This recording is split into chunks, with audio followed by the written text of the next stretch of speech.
Assalamualaikum warahmatullahi wabarakatuh. Pada bagian ini, dapat kita lihat bahwa karakteristik data numerik itu terdiri dari tiga bagian atau tiga tipe. Yang pertama, itu ada ukuran pemusatan atau tendensi sentral, kemudian ada ukuran penyebaran, biasa disebut dispersi atau variasi, kemudian ada juga bentuk distribusi. Kemudian modus. Nah, modus ini kata kuncinya dia paling sering muncul, artinya dia frekuensinya yang paling banyak dari kumpulan data tersebut. Nah, kalau misalnya datanya tunggal, kita tinggal lihat saja mana yang sering muncul. Nah, modus ini dapat memberikan gambaran ukuran pemusatan data secara kasar. Contohnya, tentukan nilai modus dari kumpulan data berikut ini. Nah, kalau modus itu kita tidak perlu ya, kita tidak perlu mengurutkan, karena kita cukup melihat saja data mana yang sering muncul, gitu, nilai mana yang sering muncul.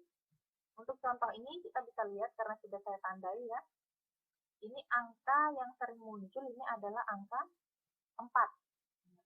Jadi modusnya itu adalah 4, nilai modusnya itu 4. Frekuensi kemunculannya ada berapa kali? 1, 2, 3, 4, 5. Ada 5 kali. Ini ada satu, modusnya cuma satu, jadi biasa disebut unimodus atau unimodal. Selanjutnya ini setelah modus itu ada yang namanya midrange. Jadi apa itu midrange? Midrange adalah min dari nilai terkecil dan nilai terbesar dari suatu kumpulan data. Ini rumusnya gampang sekali ya. Midrange itu adalah X terkecil ditambah dengan X terbesar dibagi 2. Jadi midrange sering digunakan sebagai ringkasan untuk analisis finansial, misal serial harga saham, laporan cuaca, laporan suhu per jam, dan lain sebagainya. Kelebihan dari midrange ini sendiri, dia dapat menggambarkan karakteristik kumpulan data secara cepat dan sederhana. Karena kita hanya perlu mengetahui nilai terkecil dari sebuah data dan nilai terbesarnya saja. Tapi midrange ini dia punya kelemahan, karena dia sangat dipengaruhi oleh nilai-nilai ekstrim, karena cara perhitungannya dia hanya melibatkan nilai data terkecil dan nilai data terbesar. Maka ini sangat riskan terjadi kesalahan. Ini cara menghitung midrange. Contoh soalnya, tentukan midrange dari kumpulan data nilai mahasiswa sebagai berikut. Tadi ini datanya sudah diurutkan ya.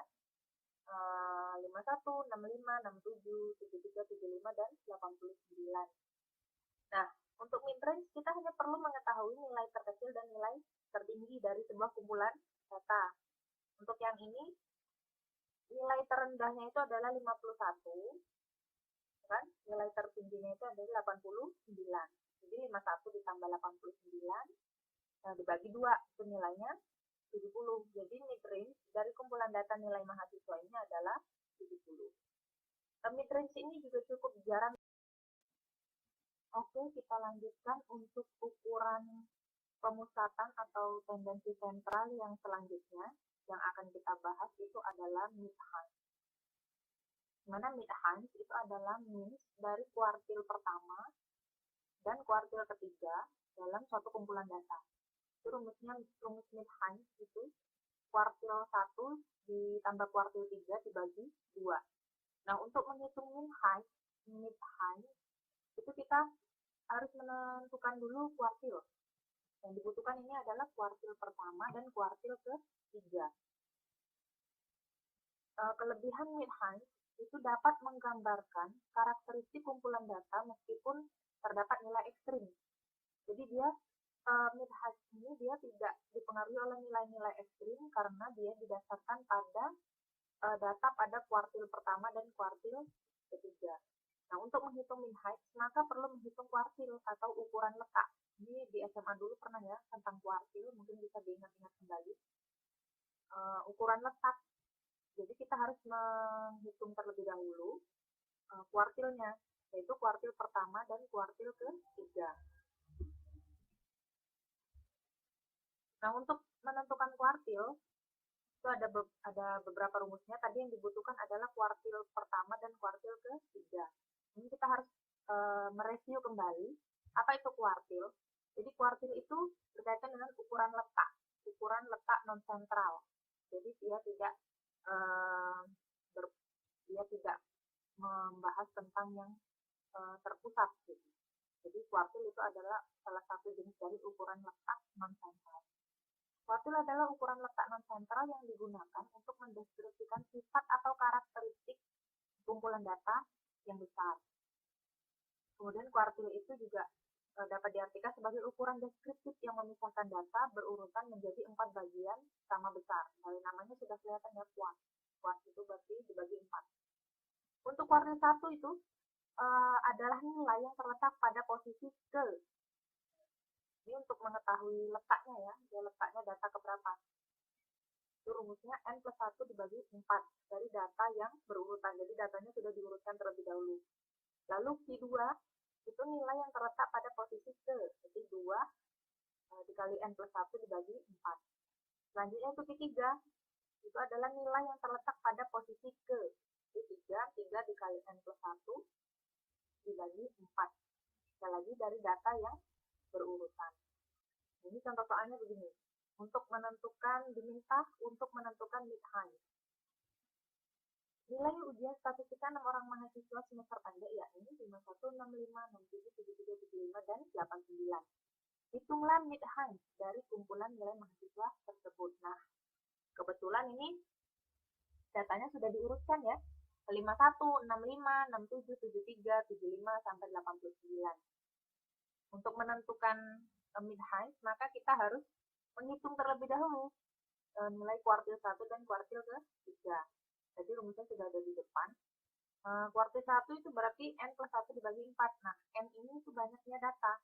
Nah, banyaknya data ini tadi data dari 6 orang mahasiswa. Berarti N-nya sama dengan 6. Jadi 6 plus 1 bagi 4 itu 1,75. Nah, kita data ke 1,75.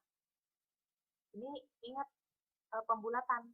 Karena di sebelum 5 itu angkanya ganjil, maka dibulatkan ke atas, maka dibulatkan menjadi data ke-2. Nah, kita lihat ini, kita datanya ada 1, 2, 3, 4, 5, 6. Kita lihat data kedua itu nilainya berapa? Nilainya 65. Kemudian Q3, kuartil ketiga, tadi rumusnya 3 dikali N plus 1 dibagi 4. Berarti 3 dikali 6 plus 1 berarti 7 ya. 7 21 dibagi 4 itu 5,25. Data ke, berarti kuartil ketiga itu adalah data ke 5,25. Nah, ini data kelima atau data ke-6. Kita lihat prinsip pembulatan. Angka sebelum 5 itu adalah angka 2, di mana 2 adalah genap, berarti dibulatkan ke bawah. Makanya yang diambil adalah data ke-5. Kita lihat di sini data kelima itu berapa nilainya? Ini adalah 75. Terdapat Q1 adalah 65 dan Q3 adalah 75. Kita masukkan ke dalam rumus mid-high-nya bahwa Q1 ditambah Q3 itu dibagi 2. Berarti 65 tambah 75 bagi 2 itu hasilnya 70. Jadi nilai mid-high dari kumpulan nilai mahasiswa tersebut adalah 70. Nah, perlu kita ketahui bahwa mid-high itu merupakan ukuran deskriptif yang tidak bisa dipengaruhi oleh nilai-nilai ekstrim. Apa itu nilai ekstrim? Nilai terkecil dan nilai tertinggi. Sehingga untuk mid-high ini dia bisa disebut sebagai ukuran yang resisten atau resisten middle.